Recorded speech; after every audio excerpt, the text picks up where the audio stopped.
남편 장례식장에 여보라며 우는 임신부가 나타났습니다. 그녀는 영정 앞에 무릎 꿇으며 오열했어요. 당신 누구세요? 그녀는 제 얼굴을 보자마자 공포에 질려 도망쳤습니다. 집 앞에 그녀가 나타났습니다. 인터폰 너머로 애원하는 목소리. 제발, 문 열어주세요. 문을 열자마자 그녀가 말했습니다. 민준 씨를 제가 죽였어요. 그날 저는 모든 진실을 알게 됐습니다. 새벽 2시 빈소 안은 고요했어요. 형광등 불빛만이 쓸쓸하게 방 안을 비추고 있었죠. 서연은 남편 민준의 영정 앞에 혼자 앉아 있었습니다. 검은 상복 차림의 그녀 얼굴은 깊은 슬픔으로 가득했어요. 당신 왜 날 혼자 두고 간 거예요? 떨리는 목소리로 중얼거렸지만 대답은 돌아오지 않았습니다. 바로 그때였어요. 집 복도 쪽에서 여자의 비명소리가 울려 퍼졌습니다. 서연은 깜짝 놀라 고개를 들었어요. 곧이어 복도에서 비틀거리는 발소리가 들려왔죠. 누구세요? 대답은 없었습니다. 빈소문이 천천히 열리더니 한 여자가 비틀거리며 들어왔어요. 서연의 눈이 커졌습니다. 그 여자는 20대 후반으로 보였는데 흰 블라우스가 온통 핏자국으로 얼룩져 있었거든요. 맨발이었고 긴 갈색 머리는 헝클어져 있었죠. 창백한 얼굴에는 공포와 절망이 가득했어요. 그리고 그녀의 배는 임신 7개월쯤 되어 보이는 불룩한 배였습니다. 여자는 마치 넋이 나간 사람처럼 영정을 향해 비틀거리며 걸어왔어요. 그리고 영정 앞에 무릎을 꿇더니 갑자기 오열하기 시작했습니다. 죄송해요. 정말 죄송해요. 내가 죽였어요. 서연은 숨이 사는 것 같았습니다. 당신 지금 뭐라고 한 거예요? 당신 누구세요? 여자는 고개를 들어 서연을 바라봤습니다. 두 사람의 눈이 마주쳤죠. 그 순간 여자의 눈에 더 큰 공포가 번졌어요. 안 돼. 당신은 여자가 뒤로 물러서며 중얼거렸습니다. 마치 서연을 보는 것 자체가 두려운 것처럼요. 대체 무슨 소리를 하는 거예요? 서연이 한 발짝 다가서자 여자는 갑자기 몸을 일으켰어요. 안 돼. 안 돼. 여자는 뒤로 물러서더니 갑자기 돌아서서 빈소 밖으로 뛰쳐나갔습니다. 임신한 몸으로 비틀거리면서도 필사적으로 도망치는 모습이었죠. 잠깐 서세요. 서연이 급히 뒤를 쫓았어요. 하지만 복도에 나왔을 때 여자는 이미 사라지고 없었습니다. 깜깜한 복도만이 고요하게 펼쳐져 있었죠. 서연의 가슴 속에서 무언가가 꿈틀거리기 시작했죠. 그건 슬픔이 아니었어요. 분노도 아니었습니다. 그건 의심이었어요. 서연의 머릿속에 3일 전 그날 밤이 떠올랐습니다. 3일 전 저녁 7시 서연과 민준이 살던 아파트 거실이었어요.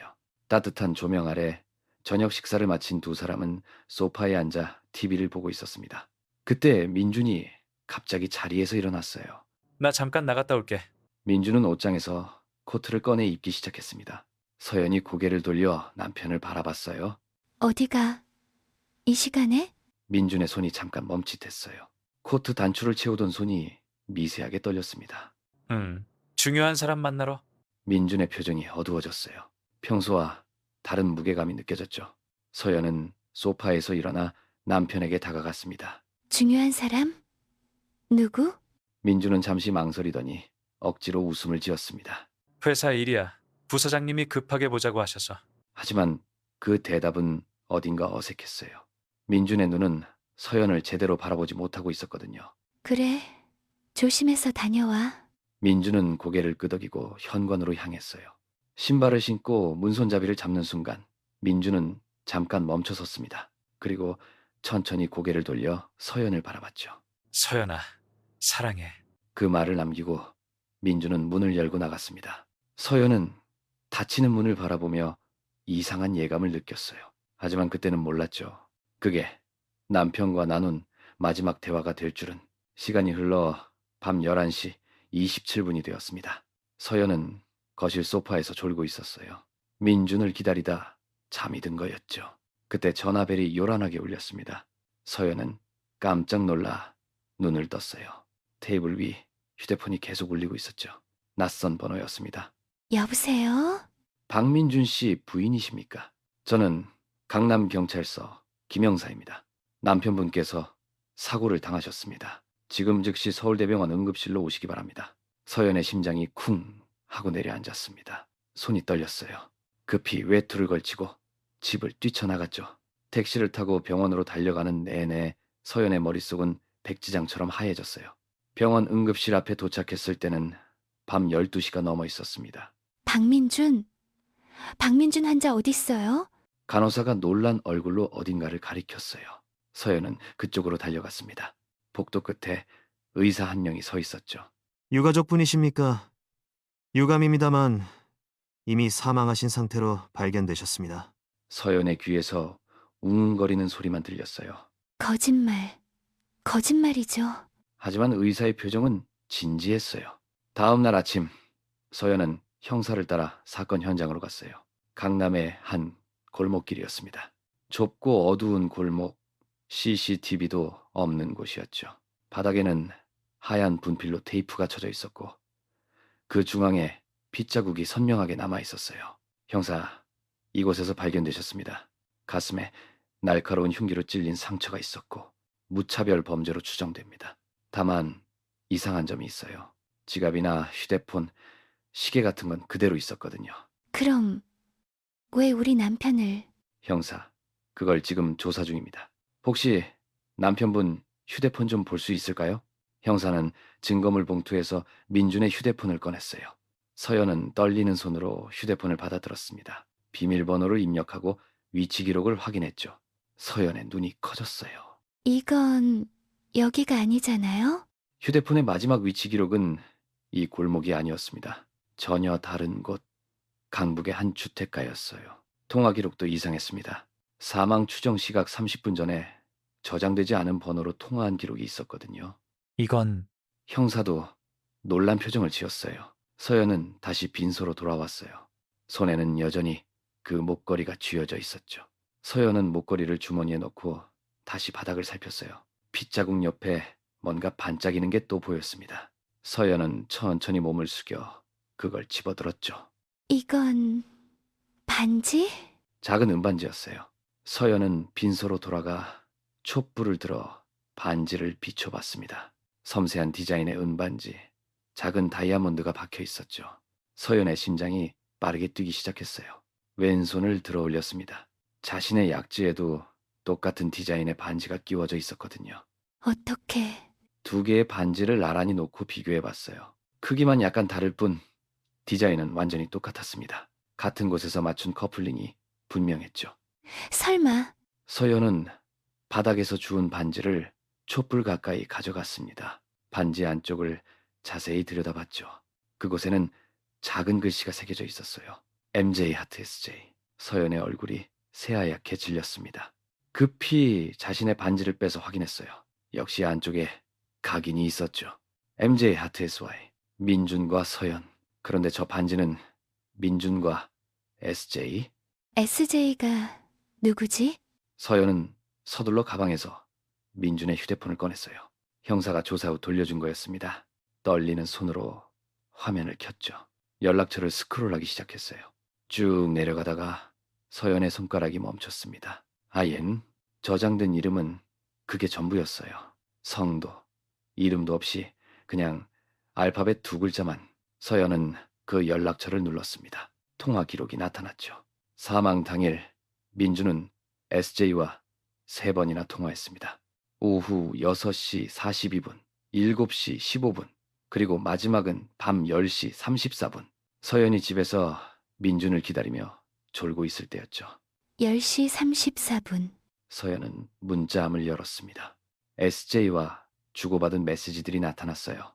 대부분은 삭제되어 있었지만 최근 메시지 몇 개가 남아 있었습니다. 11시에 그 장소에서 만나요. 사망 당일 오후 5시에 받은 메시지였어요. 서연은 계속 스크롤을 내렸습니다. 제발 만나주세요. 꼭 할 말이 있어요. 민준 씨, 전화 좀 받아주세요. 이러지 말아요. 당신도 알고 있잖아요. 메시지들은 점점 절박해지고 있었어요. 당신... 이 여자가 누구예요? 서연은 2개의 반지를 손에 꽉 쥐었어요. 은반지가 손바닥을 파고들었지만 아프지 않았습니다. 바로 그때 휴대폰이 부르르 떨렸어요. 서연은 깜짝 놀라 화면을 봤습니다. 문자 메시지가 도착한 거예요. 알 수 없는 번호였죠. 서연은 떨리는 손으로 메시지를 열었습니다. 미안해요. 다 제 잘못이에요. 서연은 떨리는 손으로 SJ 연락처를 다시 눌렀습니다. 통화 버튼을 누르고 귀에 휴대폰을 가져다 댔어요. 신호음이 울렸습니다. 한 번, 두 번, 세 번. 여보세요? 여자 목소리였어요. 떨리고 불안한 목소리. 서연은 숨을 죽였습니다. 당신 누구세요? 전화 너머에서 거친 숨소리만 들렸어요. 여자는 대답하지 않았습니다. 서연의 심장이 빠르게 뛰었죠. 대답해요. 여전히 침묵이었어요. 하지만 숨소리는 계속 들렸습니다. 여자가 울고 있다는 걸 서연은 알 수 있었어요. 5초 정도의 정적이 흐른 뒤 작은 목소리가 들려왔습니다. 죄송해요. 속삭이는 듯한 목소리였어요. 서연은 휴대폰을 더 귀에 바짝 갖다 댔습니다. 방금 여기 왔던 거 당신이죠. 빈소에 피 묻은 채로 나타난 사람. 전화 너머에서 흐느끼는 소리가 들렸어요. 여자는 제대로 말을 잇지 못했습니다. 내 남편하고 무슨 관계예요? SJ가 당신이죠? 대답해요. 그때 갑자기 전화가 끊겼습니다. 뚜. 서연은 황급히 다시 전화를 걸었어요. 전화를 받을 수 없습니다. 전원이 꺼져 있거나 안 돼. 다시 걸었지만 똑같았어요. 서연은 빈소를 뛰쳐나갔습니다. 복도를 살폈죠. 좌우를 둘러봤지만 아무도 없었어요. 형광등만이 깜빡이며 텅 빈 복도를 비추고 있었습니다. 서연은 엘리베이터 쪽으로 향했어요. 바로 그때 1층 로비에서 인기척이 들렸습니다. 서연은 계단으로 달려내려갔죠. 하지만 로비에 도착했을 때는 이미 아무도 없었어요. 현관문만 천천히 닫히고 있었습니다. 잠깐. 서연이 밖으로 뛰쳐나갔지만 거리에는 사람이 보이지 않았어요. 10분 후 서연은 택시를 타고 집으로 향했습니다. 머릿속이 복잡했어요. SJ는 누구지? 왜 민준을 죽였다고 한 거지? 택시가 아파트 앞에 멈춰섰습니다. 서연은 요금을 내고 내렸죠. 엘리베이터를 타고 12층에 도착했어요. 복도를 걸어 현관문 앞에 섰습니다. 열쇠를 꺼내 문을 열었죠. 끼익. 현관문이 열렸어요. 서연이 안으로 들어서려는 순간이었습니다. 띵동. 초인종 소리가 울렸어요. 서연은 깜짝 놀라 몸을 돌렸습니다. 방금 들어왔는데 누가 초인종을 누른 거죠? 이번에는 더 급하게 눌렀어요. 서연의 온몸이 굳었습니다. 천천히 인터폰 쪽으로 다가갔죠. 떨리는 손으로 화면을 켰어요. 화면에는 한 여자가 서 있었어요. 피는 닦았지만 여전히 창백한 얼굴, 흰 블라우스를 입고 임신한 배를 안고 있는 그 여자. 오늘 밤 빈소에 나타났던 바로 그 여자였습니다. 여자는 카메라를 똑바로 바라보고 있었어요. 창백한 얼굴엔 눈물이 흐르고 있었고 입술은 파랗게 질려 있었죠. 제발 문 열어주세요. 화면 너머로 여자의 애원하는 목소리가 들렸습니다. 서연은 망설였어요. 이 여자를 믿어도 되는 걸까? 수진, 5분만 설명할게요. 제발요. 서연은 손이 문손잡이로 향했습니다. 잠시 멈칫했지만 결심했어요. 문손잡이를 잡고 문을 열었습니다. 끼! 문이 열리자 두 여자가 직접 대면했어요. 복도 조명 아래 수진의 모습이 선명하게 보였습니다. 옷은 갈아입었지만 손은 여전히 떨리고 있었죠. 그리고 서연의 시선이 수진의 배 부분에 고정됐습니다. 임신 6개월쯤 되어 보이는 불룩한 배였어요. 서연은 충격으로 한 발 뒤로 물러섰습니다. 당신. 수진은 자신의 배를 손으로 감싸며 고개를 숙였어요. 죄송해요. 정말 죄송해요. 서연은 문을 닫으려 했습니다. 하지만 수진이 재빨리 문틈에 손을 집어넣었어요. 안 돼요. 제발 들어주세요. 수진의 눈에서 눈물이 흘러내렸습니다. 떨리는 목소리로 말했죠. 민준 씨를 제가 죽였어요. 서연의 온몸이 얼어붙었습니다. 뭐라고요? 수진, 들어가서 말해도 될까요? 여기는 위험해요. 그들이 쫓아오고 있어요. 바로 그때 복도 끝에서 띵 하는 소리가 들렸습니다. 엘리베이터가 도착한 소리였죠. 수진이 고개를 확 돌렸어요. 수진의 얼굴이 공포로 일그러졌습니다. 그들이 왔어요. 서연은 재빨리 수진의 팔을 잡아 집 안으로 끌어들였어요. 현관문을 닫고 잠갔습니다. 그리고 현관불을 껐죠. 두 여자는 어둠 속에서 숨을 죽였어요. 쿵, 쿵, 쿵. 복도에서 무거운 발소리가 들렸습니다. 누군가 천천히 걸어오고 있었어요. 서연과 수진은 서로를 바라봤습니다. 발소리가 점점 가까워지더니 서연의 집 앞에서 멈췄습니다. 띵동, 초인종이 울렸어요. 서연의 심장이 터질 것 같았습니다. 수진은 서연의 손을 꽉 잡았죠. 두 사람은 꼼짝도 하지 않았어요. 이번에는 더 길게 눌렀습니다. 이어서 문을 노크하는 소리가 들렸어요. 택배요. 하지만 지금은 새벽 3시였어요. 이 시간에 택배가 올 리 없었죠. 서연은 인터폰 화면을 조심스럽게 확인했습니다. 화면에는 검은 정장을 입은 남자가 서 있었어요. 선글라스를 끼고 있었고 손에는 아무것도 들고 있지 않았습니다. 수진이 서연의 귀에 속삭였어요. 박재현의 사람이에요. 절대 문 열면 안 돼요. 서연은 고개를 끄덕였습니다. 두 사람은 숨도 제대로 쉬지 못한 채 기다렸어요. 30초 정도의 정적이 흘렀습니다. 그리고 발소리가 다시 들렸어요. 멀어지고 있었죠. 띵, 엘리베이터가 도착하는 소리가 들렸습니다. 그리고 문이 닫히는 소리. 서연은 그제야 안도의 한숨을 쉬었어요. 갔나 봐요. 수진, 일시적일 거예요. 곧 다시 올 거예요. 서연은 거실로 가서 불을 켰습니다. 수진을 소파에 앉히고 부엌에서 물을 한 잔 가져왔죠. 마셔요. 수진은 떨리는 손으로 물을 받아 한 모금 마셨어요. 그리고 물컵을 내려놓으며 조심스럽게 입을 열었습니다. 사실은요. 저는 민준 씨의 첫사랑이에요. 서연의 손에서 물컵이 떨어졌습니다. 쨍그랑 소리와 함께 바닥에 물이 쏟아졌죠. 뭐라고요? 수진, 10년 전 대학교 때 만났어요. 2년 동안 사귀었고요. 그런데 민준 씨 아버지가 반대하셔서 헤어졌어요. 서연의 머릿속이 하얘졌어요. 민준은 자신이 첫사랑이라고 했었는데 수진, 그러다 6개월 전에 우연히 재회했어요. 회사 앞 카페에서. 그래서 다시 만난 거예요?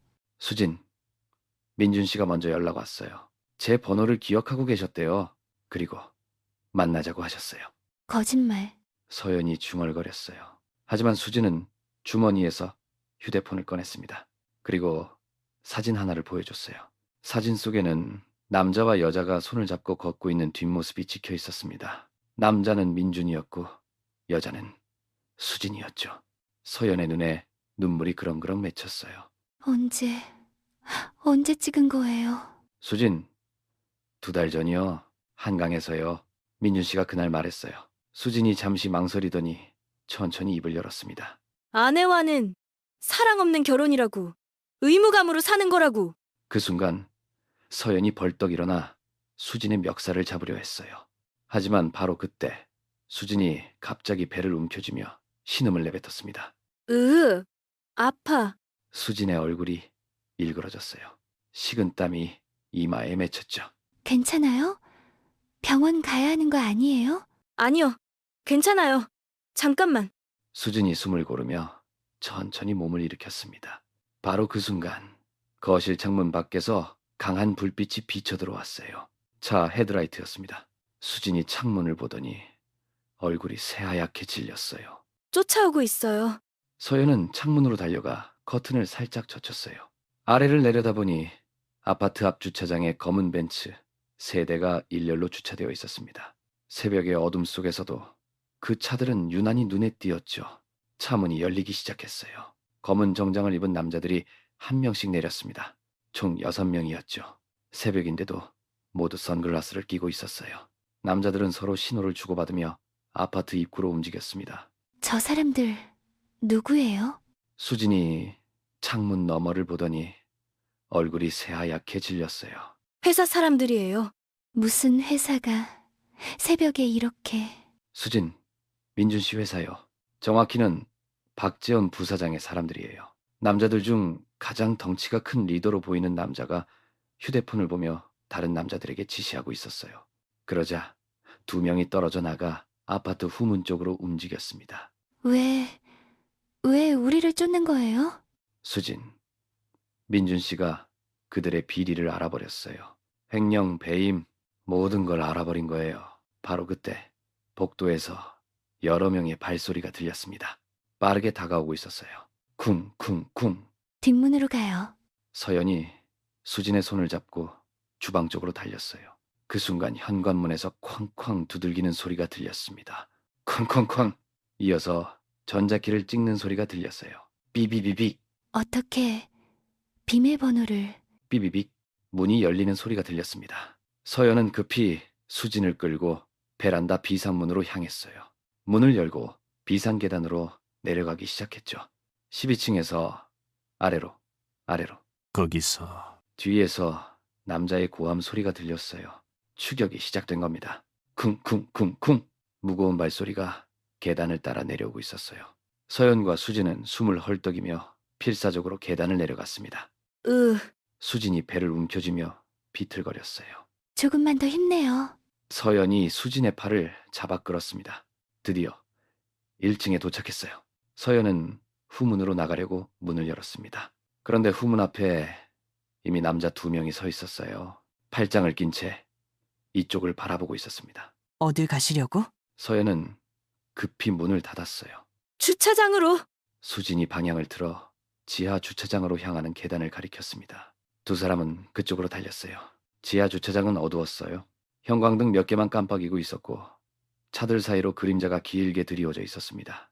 서연과 수진은 차들 사이로 몸을 숨겼어요. 어딨어? 찾아. 남자들이 헤드랜턴을 켜고 주차장으로 들어왔습니다.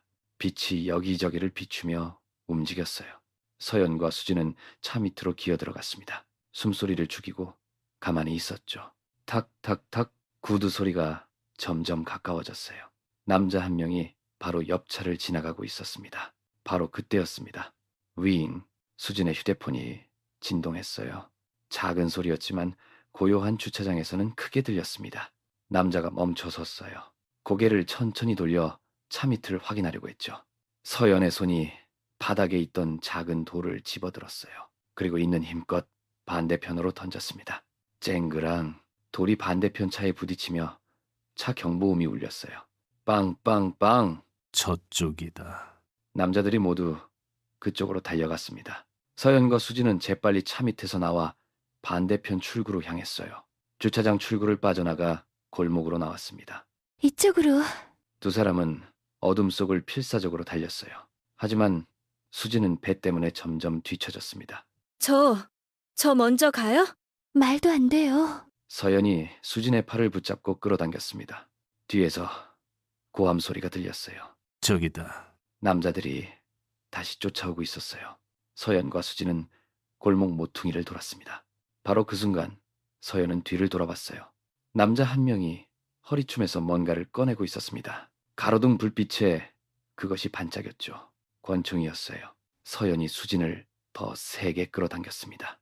바로 앞에 24시간 편의점이 보였어요. 서연은 수진을 끌고 편의점 안으로 뛰어들었습니다. 손님? 20대 초반으로 보이는 알바생이 놀라며 일어났어요. 화장실 어디예요? 저쪽에. 서연은 수진을 끌고 화장실로 달려갔어요. 문을 열고 들어가 재빨리 잠갔습니다. 2 사람은 벽에 기대숨을 헐떡였죠. 밖에서 남자들의 목소리가 들렸습니다. 여기 여자 둘 못 봤어요? 한 명은 임신부고.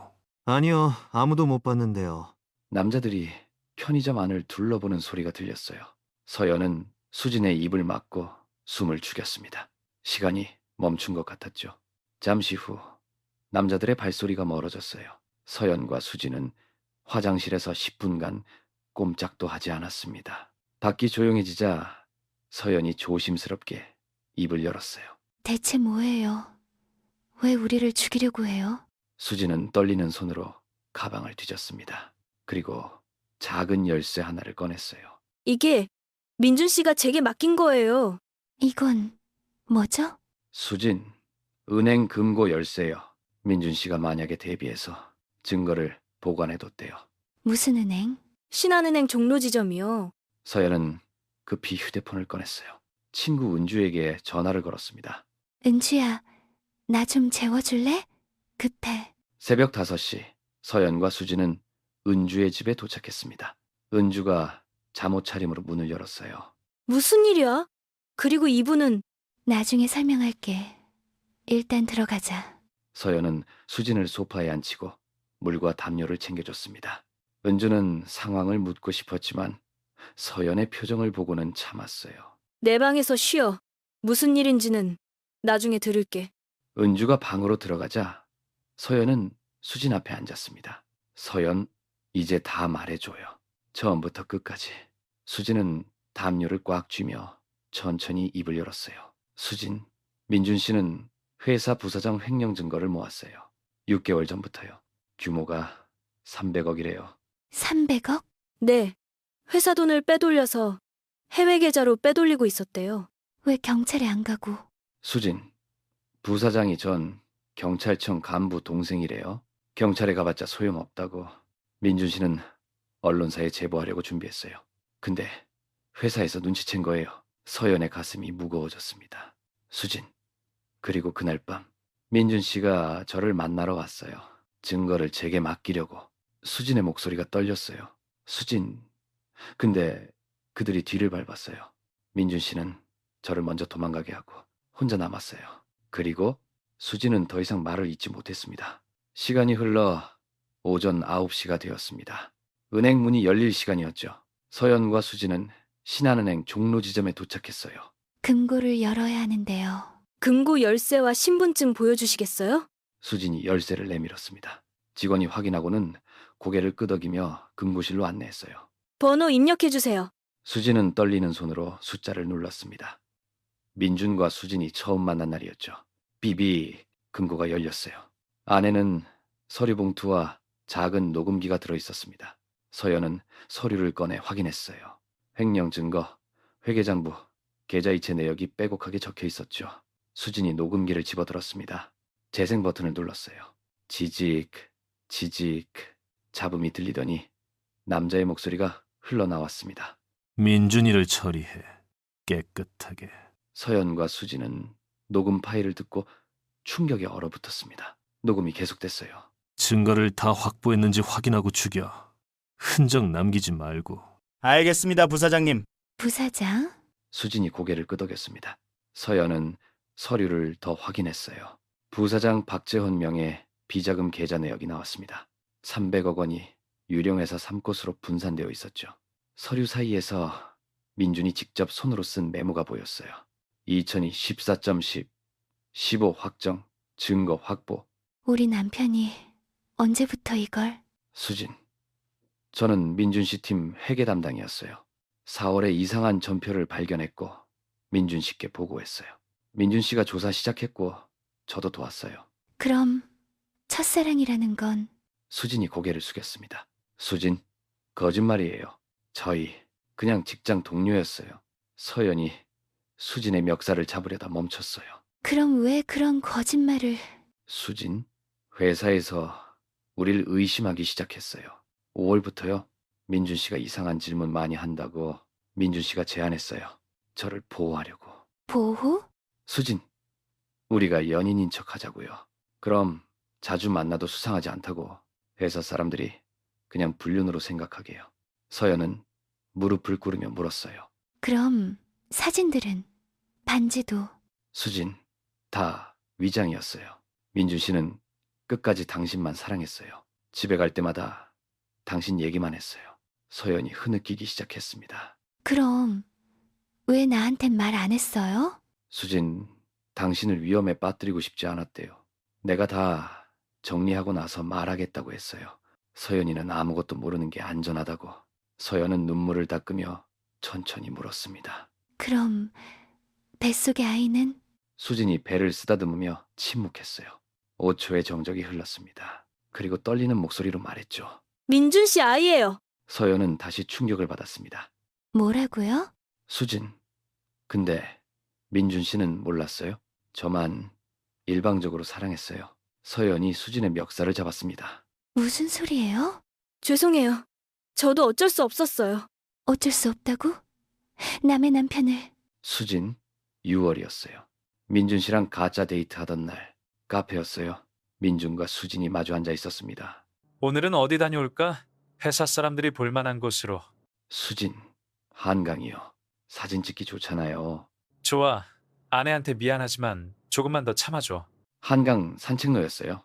민준과 수진이 손을 잡고 걷고 있었습니다. 사진을 찍기 위해서였죠. 미안해. 이런 거 시키게 돼서. 수진요, 괜찮아요. 이것도 일이니까요. 하지만 수진의 마음속은 달랐어요. 괜찮지 않아. 사진을 찍은 후 민준이 손을 놓으려 했습니다. 그런데 수진이 꽉 쥐었어요. 어?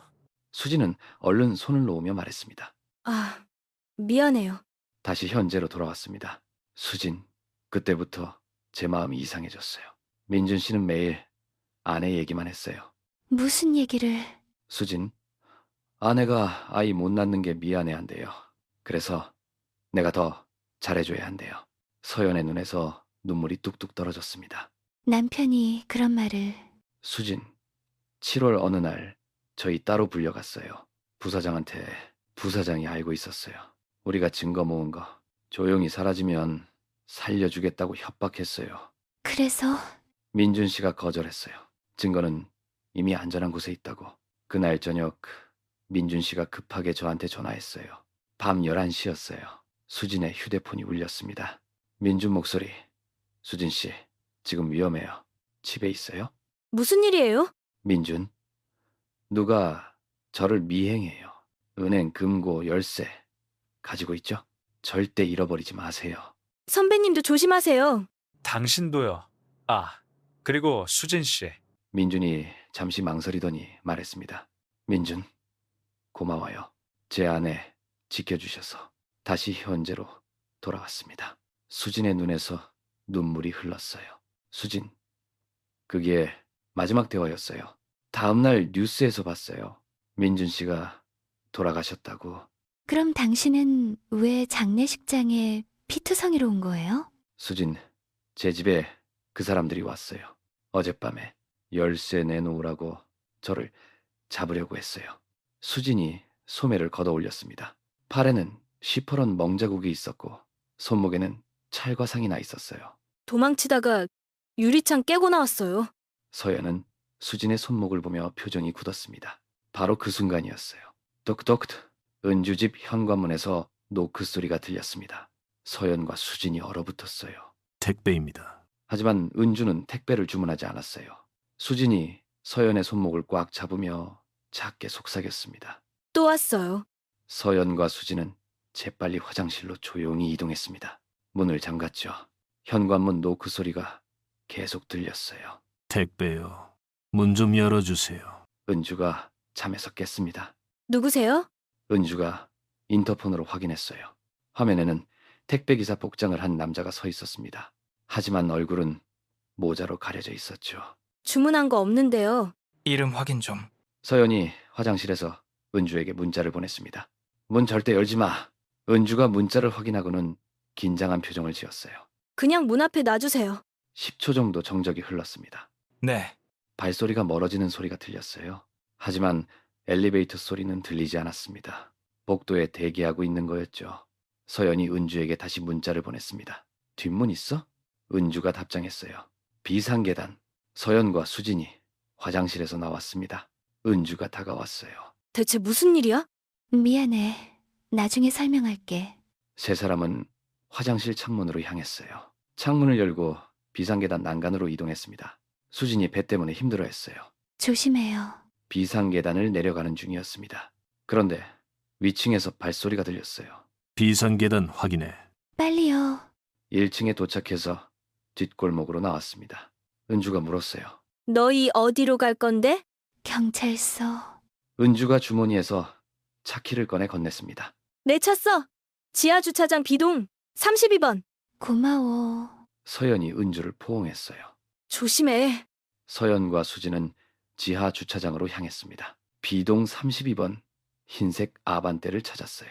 서연이 차문을 열고 시동을 걸려는 순간이었습니다. 백미러에 검은 벤츠가 보였어요. 숨어. 두 사람은 차 안에서 몸을 낮췄습니다. 벤츠에서 남자 2명이 내려 주차장을 수색하기 시작했어요. 지금 나가면 들킬 거예요. 어떡해요?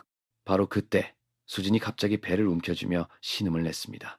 아, 괜찮아요? 애가 계속 차요. 서연이 수진의 손을 잡았습니다. 조금만 참아요. 수진의 눈에서 눈물이 흘렀어요. 미안해요. 제가 임신만 안 했어도. 무슨 소리예요? 수진, 이 아이 민준 씨 몰랐어요. 7월 말에 알았어요. 생리 안 와서 검사했더니 민준 씨한테 말하려고 했는데 7월 30일 회사 옥상이었습니다. 수진은 임신 테스트기를 들고 민준을 기다리고 있었어요. 민준이 옥상으로 올라왔습니다. 급하다며? 무슨 일이야? 수진이 말하려는 순간 민준의 휴대폰이 울렸어요. 여보, 지금 회의 중. 전화 너머로 서연의 목소리가 들렸습니다. 오늘 저녁 뭐 먹을까? 당신이 좋아하는 거 내가 사갈게. 수진은 그 모습을 보며 임신 테스트기를 주머니에 숨겼습니다. 그래서 무슨 얘기? 수진. 아니에요. 그냥 증거 얘기. 다시 현재로 돌아왔습니다. 수진, 말할 수 없었어요.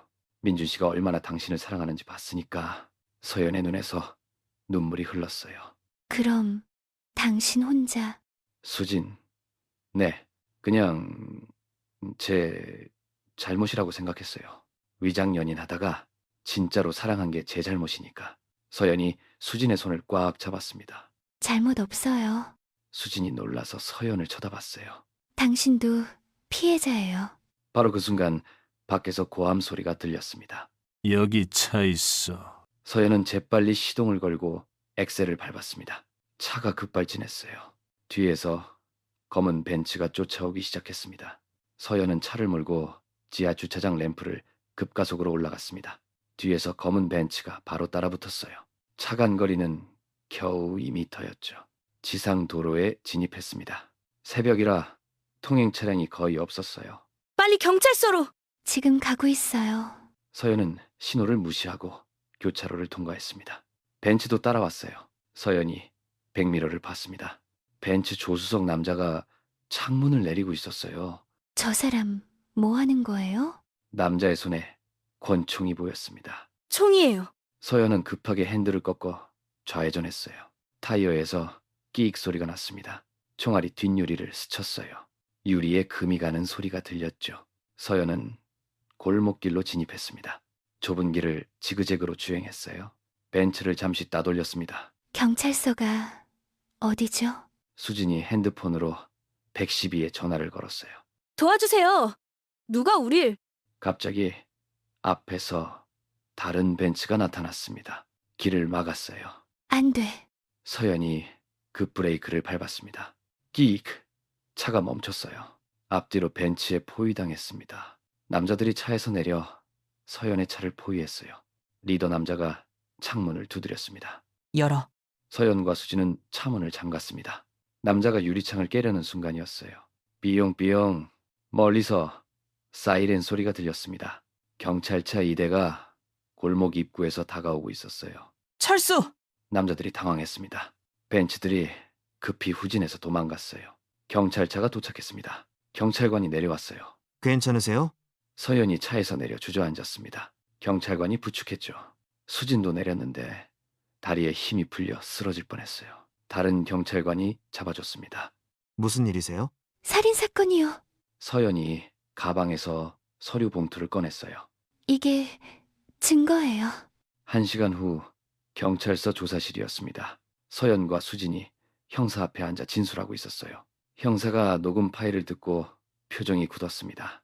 이게 정말 박재현 부사장 목소리예요?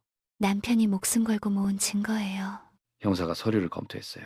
이 정도면 구속 가능합니다. 다른 형사가 들어왔습니다. 팀장님, 지금 뉴스 보세요. TV 화면에 뉴스가 나왔어요. 땡땡그룹 횡령 의혹으로 긴급 수사가 시작됐습니다. 익명 제보로 300억 원대 비자금 정황이 포착됐습니다. 저희가 제보한 게 아닌데 수진, 민준 씨가 자동 발송 설정해 놨을 거예요. 만약 자기가 죽으면 증거가 언론사로 가도록. 대단한 분이셨네요. 서연의 눈에서 눈물이 흘렀습니다. TV 화면이 바뀌었어요.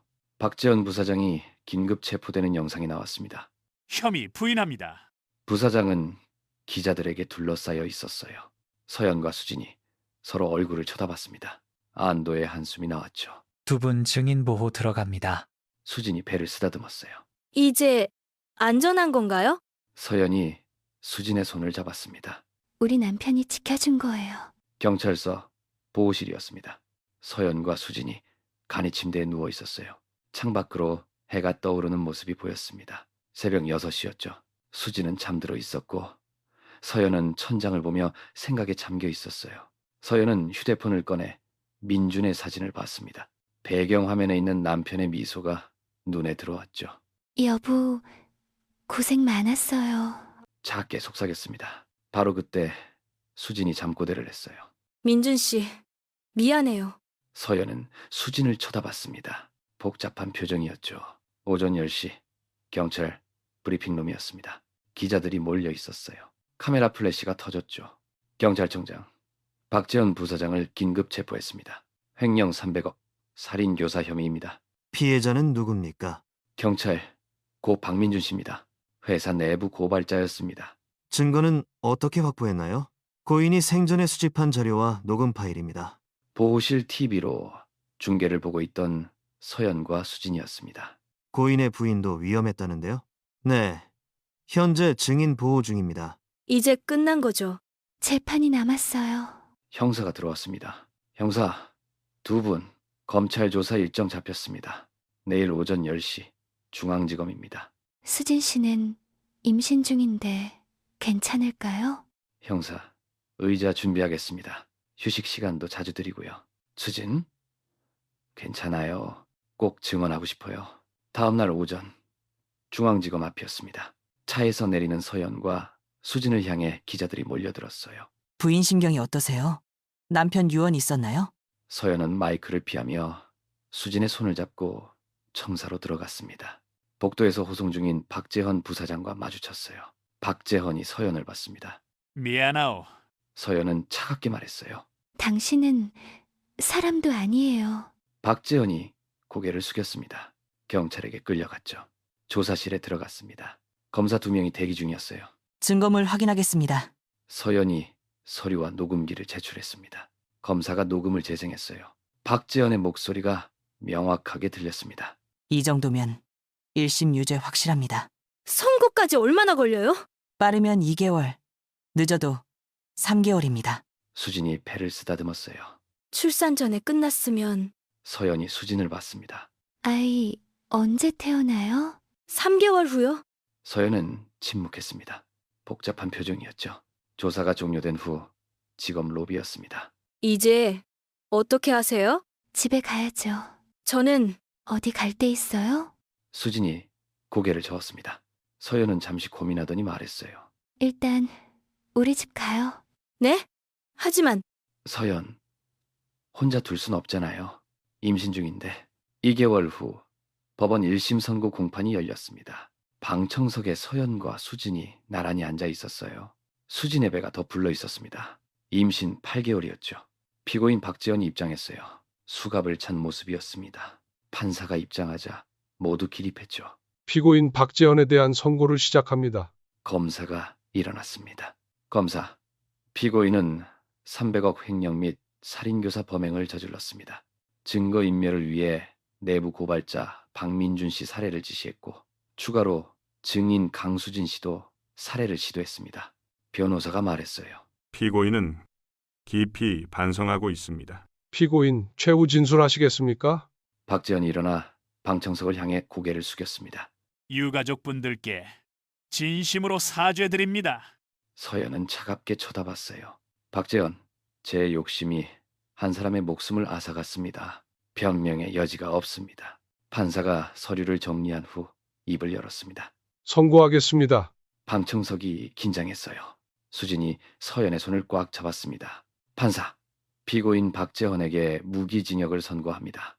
횡령죄로 징역 15년, 살인교사죄로 무기징역, 형은 병합하여 무기징역으로 합니다. 박재헌이 고개를 떨구며 무너졌어요. 방청석에서 한숨소리가 들렸습니다. 서연의 눈에서 눈물이 흘렀어요. 수진도 울며 서연의 어깨에 기댔습니다. 법정 밖으로 나오자 기자들이 몰려들었어요. 선고 결과 어떻게 생각하세요? 서연이 마이크 앞에 섰습니다. 서연, 남편이 정의를 위해 싸웠습니다. 오늘 그 정의가 실현됐습니다. 옆에 계신 분은 남편과 함께 싸운 동료이자 친구입니다. 수진이 놀라서 서연을 쳐다봤어요. 서연이 미소 지었습니다. 앞으로 계획은? 평범한 일상으로 돌아가고 싶습니다. 저녁 서연의 집이었습니다. 수진이 소파에 앉아 배를 쓰다듬고 있었어요. 서연이 차 2잔을 들고 와서 건넸습니다. 감사해요. 저 같은 사람을 받아줘서. 무슨 소리예요? 하지만 전 민준 씨를 사랑했죠. 알아요. 수진의 눈에 눈물이 그렁했어요. 서연, 그건 죄가 아니에요. 당신도 몰랐잖아요? 임신한 거. 그래도 서연이 수진의 손을 잡았습니다. 뱃속의 아이. 우리 남편 아이잖아요. 수진이 울음을 터뜨렸어요. 서연이 수진을 껴안아 줬습니다. 같이 키워요. 수진이 놀라서 물었어요. 네? 무슨 말씀이세요? 믿기지 않는 표정이었어요. 아이, 혼자 키우기 힘들잖아요. 하지만 당신은 남편을. 서연 잃었어요. 근데 남편이 남긴 게 있다면요? 서연이 수진의 배를 가리켰습니다. 저 아이예요. 수진의 눈에서 눈물이 뚝뚝 떨어졌어요.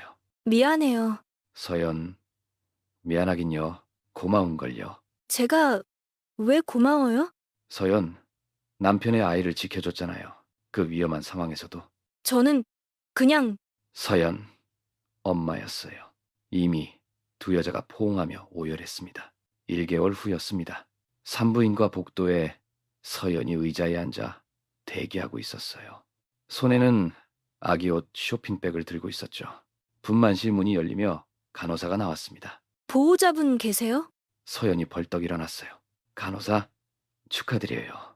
아들이에요. 서연의 가슴이 쿵 내려앉았습니다. 건강해요? 네. 3.2kg 건강한 아기입니다. 산모 찾으시는 분 맞으시죠? 네. 가족이에요. 분만실 문이 다시 열렸습니다. 수진이 침대에 누워 나왔어요. 품에는 아기를 안고 있었습니다. 수진의 얼굴에 작은 미소가 번졌죠. 서연이 다가가 아기를 들여다봤어요. 작고 빨간 얼굴, 눈을 꼭 감고 있는 아기였습니다. 민준 씨 닮았어요. 그쵸?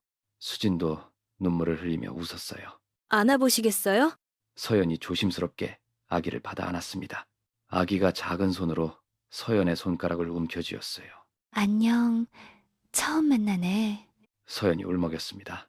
이름 뭐라고 지을까요? 서연이 아기를 보며 말했어요. 민준이요? 네? 박민준. 우리 남편 이름으로요. 수진이 눈물을 터뜨렸습니다. 감사합니다. 서연, 감사는요. 제가 더. 2 여자는 아기를 보며 미소 지었다가 눈물을 흘렸어요. 복도 창밖으로 따뜻한 햇살이 비쳐 들어왔습니다. 벽에는 액자가 걸려 있었어요. 새 생명의 탄생. 퇴원 당일 병원 로비였습니다. 서연이 수진의 휠체어를 밀며 출구로 향하고 있었어요. 수진은 품에 아기 민준을 안고 있었습니다. 축하드려요. 직원이 인사를 건넸어요. 서연이 은주가 빌려준 차 앞에 휠체어를 정차시켰습니다. 수진이 조심스럽게 뒷좌석에 앉았어요. 서연은 아기 카시트 설치를 확인했습니다. 자, 태워요. 수진이 아기를 카시트에 눕히며 말했어요. 처음이라 떨려요. 저도요. 서연이 웃으며 말했습니다. 차가 출발했어요. 서연의 집으로 향했죠. 신호 대기 중 서연이 백미러로 아기를 확인했습니다. 아기가 스르륵 잠들고 있었어요. 서연이 미소 지었습니다. 괜찮을까요? 제가 같이 살아도. 서연, 무슨 소리예요? 당연하죠. 하지만 사람들이 뭐라고. 서연, 신경 안 써요. 우리만 알면 돼요. 서연의 집에 도착했습니다. 집 안으로 들어가자 방 하나가 아기 방으로 꾸며져 있었어요. 베이비 침대, 모빌, 아기 옷장이 준비되어 있었습니다. 수진이 놀라며 물었어요. 언제 이걸 다? 서연, 지난주에요. 친구들이 도와줬어요. 수진이 감동하며 방을 둘러봤습니다. 벽에는 스티커가 붙어 있었어요. 민준이 방, 수진이 아기를 침대에 조심스럽게 눕혔습니다. 아기는 작은 주먹을 쥐고 잠들어 있었죠. 서연과 수진이 나란히 서서 아기를 바라봤어요. 제 인생 최고의 순간이에요. 저도요. 2 여자가 손을 잡았습니다. 거실로 나와 소파에 앉았어요. 수진 씨. 네? 서연, 우리 같이 키워요. 진짜로. 그게 무슨 뜻이에요? 서연, 법적으로도요. 공동 양육. 수진이 놀라서 물었어요. 공동 양육이요? 네. 둘 다 엄마로 등록하는 거예요. 그게 가능해요? 서연, 변호사한테 물어봤어요. 가능하대요.